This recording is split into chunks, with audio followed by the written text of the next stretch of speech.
የኔ ውድ ታገብኛለሽ ወይ ይላል ጆከር። ጆከር እና የሰኒ ፍቅር እንደምናውቀው በአጋጣሚ ነበር የተገናኙት። ለዛውም በሚያሳዝንና በሚገርም ሁኔታ ጆከር ወደዛ ግቢ ዘልቆ የገባው ሰኒየን ለማገት ተስቢድ ጋር ሰኒየም በማያገባት ለእውነት ግትርና እውነተኛ ስለነበረች የኪራን ቤት ካርታ አሳልፌ አልሰጥም በማለት እንግዲህ ግብ ግብ ሲፈጠር በዛን ሰዓት ነበረ ሲቪል ምን አገባች አግታታለሁ ብሎ ጆከርን ይዞ ወደዛ ቤት የዘለቀው ነበር። እናም ከዛ በኋላ ጆከር ሰኒና አግቶ ይዟት ሄደ። በኋላ ግን እያንዳንዱ ያለው ስሜትና እያንዳንዱ ነገር አድርግ የተባለውን ነገር ሁሉ በጭካኔና በአረመኔነት ለማድረግ ፈቃደኛ አልነበረም። ታሳዝነው ነበር። በጣም ነበር የሚያዝንላት። በዛ በኩል እስቢድ ለምን አትመታትም፣ አትገበትራትም፣ ጥርሷን አሰብረውም ምን አባቷ በማለት ሲለው እሱ ግን በተረጋጋና በሰከነ መንፈስ ነበረ። ሆኖም ግን ሰኒየም ግብ ግብ ሁል ጊዜ ግብ ግብ ስትለው እዛ በስቢድ ከዚህ ደግሞ በሰኒ ብቻ ሁሉንም ተሸክሞ ነበር ያችን ጊዜ ሲጠብቅ የነበረው። ሆኖም ግን በመጨረሻም እሱ ራሱ ነበረ ከዛ ከሞት አባብ አብሮት ያደገውን አብሮት በጓደኛ እየኖረውን በጎዳና ላይ ያገኟትን ተካፍለው ሲያገኙ በልተው ሲያጡ ተኝተው የነበረ ህይወታቸውን በሚሰራው ስራና በሚያደርገው ነገር ትክክል እንዳልነበረ እሱንም ከነፍሰ ገዳይነት ለማዳን ብሎ ነበረ ሰኒየን ስፒድ ወደ ሞት አፋፍ ይዟ ሲሄድ ከኋላ በጆከር ምክንያት ጆከር ስፒድ ጓደኛው መጥቶ ከዛ በኋላ ነበር ሰኒን ይዟት የጠፋው። ሰኒም የገባችውን ቃል ይኸው እስካሁን ድረስ ጠብቀው ላማረና ለደመቀ ጊዜ ላይ ደርሶላቸዋል።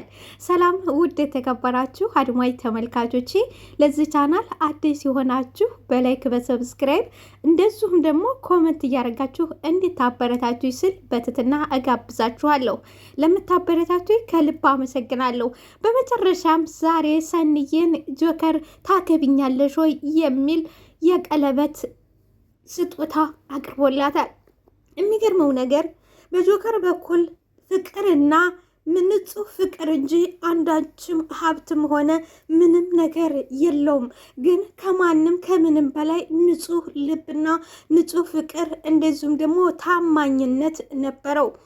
ሰኒይም እንግዲህ እንደምናውቀው ቀደም ሲል ክሮቤል ሀብታምና እንደዚሁም ደግሞ ብዙ ነገር ያለው በዙሪያው ወገን ያለው በሌላ በኩል ገንዘብ ያለው ዛሬ ላይ ብዙዎቻችን በተለይ ወንድ ልጅ መኪና ከሌለው ከተሜዎቹ መኪና ከሌለው መኖሪያ ቤት ከሌለው ህይወት እንዴት ልገፋው በሚሉበት ሰዓት ሰኒዬ ግን ትናንትና ክሮቤል ትቷት ሲሄድና ሁሉ ነገር የሞላውን አፍቅራ እንደዚያ የነበረች ልጅ ዛሬ ጆከርን ስታፈቅረው ምን አለ ቤት አለ ሆይ መኪና አለ ሆይ አላለችው።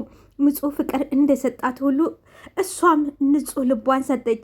እንደውም ሰርተን እናገኛለን፣ ማንም ገንዘብ ይዞ እንትን ያለ የለም፣ ስለዚህ ዋናው የኔና ያንተ ፍቅራችን ብቻ ነው በማለት እናም ያንን ነገር እሱ ሲሸማቀቅና ሲፈራ ሲትቸር ግን እሷ ምንድን ነው የሚያስፈራ?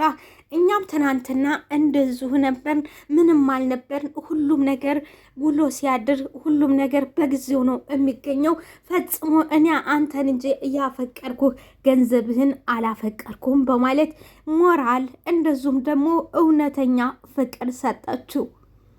እናም የታገሰ እሷም እሱም አለፍ ሲል ደግሞ መልካማና እናትም አባትም እንደዚሁም ደግሞ እንደ ታላቅ እህት ሆና ያሳደገቻት ራኬብም እንዴት የሰው ድሃ ታገቢያለሽ? እንዴት እኛ እኮ ሀብታም ነን፣ እንዴት እንደዚህ ታደርጊያለሽ?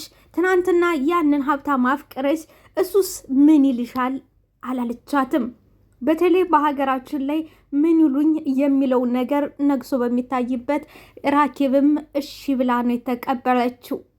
ብቻ አንተ እህቴን እንዳትጎዳብኝ፣ ስለ ገንዘቡ ምንም ችግር የለ፣ እኛ ሁላችንም እንደዚሁ ነበር። እኛም እኮ ትናንትና ምንበላው ስተማጣት ደርሰን ነበር።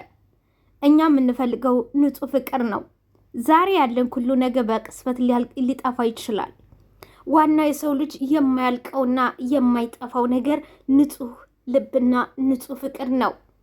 ስለዚህ እንደ ቤተሰብ ሆነህ አንዳችም ነገር እንዳትቆረቆር አለችው ታላቅ እህቷ።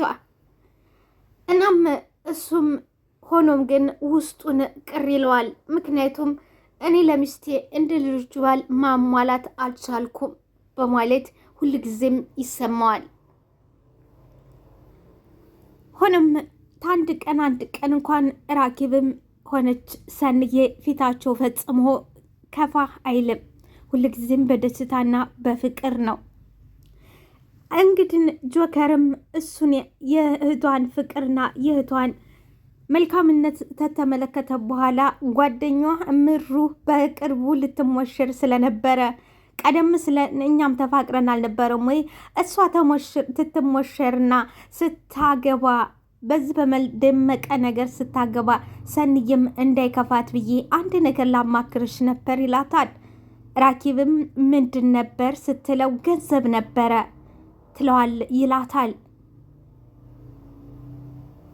ራኪብም ለምንድን ነው እምጠይቀኝ ታለችው በኋላ እንደዚህ ነው ሲላት ሀዲያ ምን ችግር አለ በል እኔ ሰጥሃለሁ ግን አደራ አለችው። ምን የሚል ቃላት እሱም ወጣ። ለሰኒን እንደሰጠሁ ገንዘቡን እንዳታቅ ከሌላ ሰርተህ አጥተህ እንዲገዛህላት አድርግ። የእሷን ሞራል የእሱንም ሞራል ጠበቀች። ነገ ጧት በጧት ሄደን ቀለበቱን ገዝተን እንመጣለን። ጥሩ ላይፍም እንድታሳልፉ እናደርጋለን አለች። ምክንያቱም እውነተኛ የእውነት ታላቅ እህት እንደ እናት እንደ አባት ነች የሚባለው ነገር በራኪ አይተነዋል። የእህቷን ደስታ ነው የምፈልገው ያለችውንም በጧት ተነስተን እንሄዳለን ባለችው መሰረት ቃሏን ጠብቃ በጧት ተነስታ አማቿን አስከትላ ወደ ወርቅ ሱቅ ትሄዳለች። ሱቆቿንም ከገዛዛች እንደዚሁም ደግሞ ቆንጆዬ አበባ ከገዛች ነገሮችን ካሞላላች በኋላ ገንዘቡ የጆከር እንጂ ፈጽሞ የራኪ መሆኑን ሰንዬ አታውቅም። ምክንያቱም የራኪ ነው ከተባለች ደስታዋ ጎደሎ ይሆናል። የራሴ ነው ካለ ደግሞ ሙሉ ነውና ራኪ በዛም ማለ በዚህም የእህቷን ደስታና ደስታ ብቻ ነው የምፈልገው። ይህንንም ያሰበችውና ያለመችውን ዛሬ አሳካችው፣ አደረገች። ሁሉንም አሟልታ ሰጠችው። ለሰንዬም ጆከርም ተደሰተ፣ እሷም ሁለቱም ተደሰቱ። ሁለቱም ሲደሰቱ በዛ መሀል ራኪም ተደሰተች። ውድና የተከበራችሁ አድማጭ ተመልካቾቼ እናንተስ ብኮኑ እህታችሁ እንደዚህ ብታደርግ ምን ታደርጋላችሁ? እውነት እንደ ራኪ ትቀበሉላታላችሁ? አስተያየታችሁን በኮሜንት ብታደርጉት ደስ ይለኛል። እኔ እንደራሴ አደርገዋለሁ እላችኋለሁ። እናንተስ ላይክ፣ ሰብስክራይብ፣ ሼር አድርጉልኝ።